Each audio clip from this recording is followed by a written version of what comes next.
बिस्मिल्लाहिर्रहमानिर्रहीम। अस्सलाम वालेकुम नाज़रीन, मैं हूं वक्कास अज़ीम और अपने यूट्यूब चैनल के ज़रिए आपके खिदमत में हाज़िर हूं। और आज पाकिस्तान से सबसे बड़ी ख़बर आई है। जी हां, पाकिस्तान से सबसे बड़ी ख़बर, आर्मी चीफ़ की तैनाती का जो अमल है वो तकरीबन मुकम्मल होने वाला है। और वज़ीर आज़म हाउस की जानिब से लेफ्टिनेंट जनरल सैयद आसिम मुनीर को नया आर्मी चीफ़ लगाने की जो समरी है वो ऐवान सदर भिजवा दी गई है। आज वफाकी काबीना के साथ साथ जो इत्तेहादी जमातें हैं उन्होंने भी वज़ीर आज़म शहबाज शरीफ को इस बात का इख्तियार दिया था कि वो अपनी मर्ज़ी से और आइन और कानून के मुताबिक और मेरिट की बुनियाद पर नए आर्मी चीफ़ की तकर्री का जो अमल है वो शुरू करें और अपना इख्तियार इस्तेमाल करें। जिसके बाद आज ये फैसला किया गया कि पाक फ़ौज के नए सरबराह जो हैं वो लेफ्टिनेंट जनरल सैयद आसिम मुनीर होंगे। और इसके साथ साथ जो दूसरे नंबर पर सीनियरिटी में लिस्ट में शामिल थे जनरल साहिर शमशाद मिर्ज़ा, उनको chairman joint chief of army staff तैनात करने का फ़ैसला किया गया है।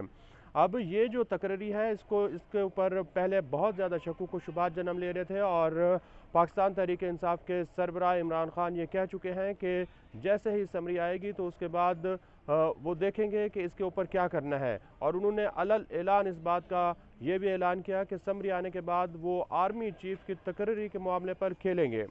अब जो आज वज़ीर आज़म शहबाज शरीफ ने लेफ्टिनेंट जनरल सैयद आसिम मुनीर को पाक फ़ौज का सरबराह तैनात करने का फ़ैसला किया है, इसमें पाकिस्तान पीपल्स पार्टी के साथ साथ जो दीगर इत्तेहादी जमातें हैं उनका बहुत अहम किरदार था।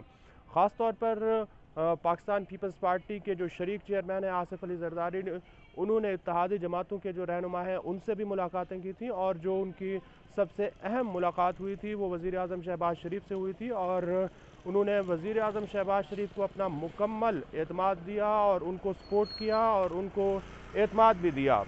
अब ये तीसरा मौका है पाकिस्तान की सियासी तारीख में जब पाकिस्तान पीपल्स पार्टी ने मुस्लिम लीग नून की जो सियासी साख है उसको मजबूत किया है और उसको भरपूर सपोर्ट भी किया है। पहला मौका वो था जब 2014 में पाकिस्तान तहरीक इंसाफ ने डी चौक पर धरने का ऐलान किया था। तो उस वक्त वज़ीर आज़म नवाज शरीफ थे और उस वक्त भी मुस्लिम लीग नून जो है वो तहरीक इंसाफ के धरने से घबरा चुकी थी। और यहाँ तक भी खबरें आ रही थी कि शायद नवाज शरीफ जो है असम्बलियाँ तहलील कर दें। लेकिन उस वक्त भी पाकिस्तान पीपल्स पार्टी ने मुस्लिम लीग नून की हिमायत का ऐलान किया था और पाकिस्तान की जो सियासत है उसको मैच्योर करने का फ़ैसला किया गया था। और पार्लियामेंट का इजलास उस वक्त भी जारी रखा गया था। जब दूसरा मौका उस वक्त आया जब पाकिस्तान पीपल्स पार्टी ने नून लीग का भरपूर तरीके से साथ दिया था। और ये 25 मई से पहले पहले के जो वाक़यात हुए हैं जब तहरीक इंसाफ ने अपना धरना भी शुरू किया हुआ था और पाकिस्तान में बजट भी आने वाला था, उस वक्त भी ये खबरें आ रही थी कि शायद नून लीग जो है वो इत्तेहादी हुकूमत को ख़त्म कर दे और असम्बलियाँ तहलील कर दे। और वज़ीर आज़म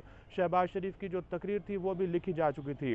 लेकिन उस वक्त भी पाकिस्तान पीपल्स पार्टी के सरबराह जो हैं आसिफ अली जरदारी वो शहबाज शरीफ से मिले थे और उनको अपनी मुकम्मल हिमायत और भरपूर एतमाद का जो ऐलान है वो किया था। जिसके बाद मुस्लिम लीग नून ने और इत्तेहादी जमातों ने पाकिस्तान तहरीक इंसाफ का खुलकर मुकाबला करने का फ़ैसला किया था। और यही वजह है कि आज भी जो इत्तेहादी हुकूमत है वो बरकरार है। और आज जो है वो तीसरा मौका है जब पाकिस्तान पीपल्स पार्टी ने इत्तेहादी जमातों के साथ मिलकर मुस्लिम लीग नून को ये एतमाद दिया है कि वो आर्मी चीफ की तकर्री आइन और कानून के मुताबिक करें और सीनियरिटी को मद्देनज़र रखें। क्योंकि जो ख़बरें अंदरूनी ज़राए से हमें मिली है उनमें ये बताया जा रहा है कि ये आसिफ अली ज़रदारी का जो किरदार था वो इंतहाई अहम था और उनकी जो मुशावरत थी, जो तजावीज़ थी वो बहुत ही अहम थी। और यही वजह है कि आज वज़ीर आज़म शहबाज शरीफ ने ये एक इंतहाई अहम फ़ैसला किया है। अब समरी जो है वो ऐवान सदर के पास है और आप देखें कि ऐवान सदर के पास क्या ऑप्शन हो सकते हैं। पहला ऑप्शन तो ये हो सकता है कि सदर मुमलिकत डॉक्टर आरिफ अलवी इस समरी के ऊपर गौर व खौज शुरू कर दें और इसमें जो डिले टैक्टिक्स हैं, ताख़ीरी हरबे हैं, वो इस्तेमाल किए जाएँ और जो आर्मी चीफ़ की तकरीरी है इसको 1-2 रोज़ तक जो है वो रोक के रखा जाए।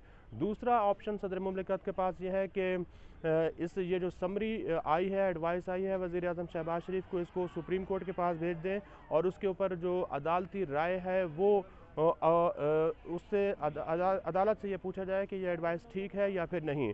और तीसरा ऑप्शन ये है कि सदर मुमलिकत इस समरी को मंजूर कर लें और आर्मी चीफ़ की जो तकरीरी का अमल है वो मुकम्मल हो जाए।